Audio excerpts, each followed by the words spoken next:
Let's talk about the marriage of Prophet Muhammad, peace be upon him, to Aisha radiyallahu anha. Now, if we want to have this conversation, we have to be fair. So let me set some foundations. In Western law, Richard II of England married Isabel of France 600 years ago when she was 7 years old. And whenever historians talk about this marriage, it's always about how amazing it was and how it brought peace between England and France. No mention of age, and the Prophet's marriage was more than double 600 years ago. In the Bible, Mary married Joseph when she was 12 and he was 90. Also in the Bible, Rebecca married Isaac when she was 3 years old. In Jewish law, according to Jacob Neusner's book, A History of Mishnaic Law of Purities, women are ready for marriage at 3 years and 1 day old. About 100 years ago in England, the age of consent was 12. Today in Japan, it's 13. Today in parts of Mexico, it's 12.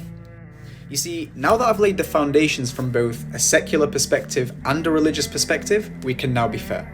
So what does Islam say when it comes to the age of consent? Well, there's two conditions: mental and physical maturity. There is no number in Islam. Islam looks at the time, the place, and the customs of the people.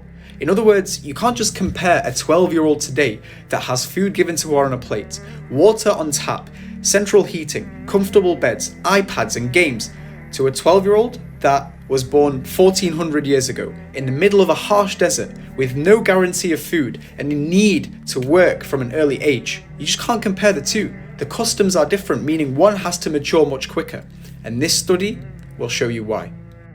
Notice how in the past, mental and physical maturity are coupled together all the way until the present moment where there is now a mismatch.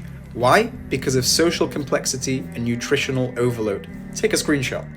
And finally, just know that for 13 centuries, not a single Islamophobe or critic of Islam raised this marriage of an issue.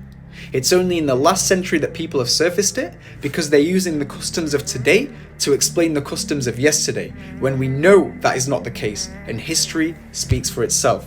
So before you insult my prophet, be just and be fair.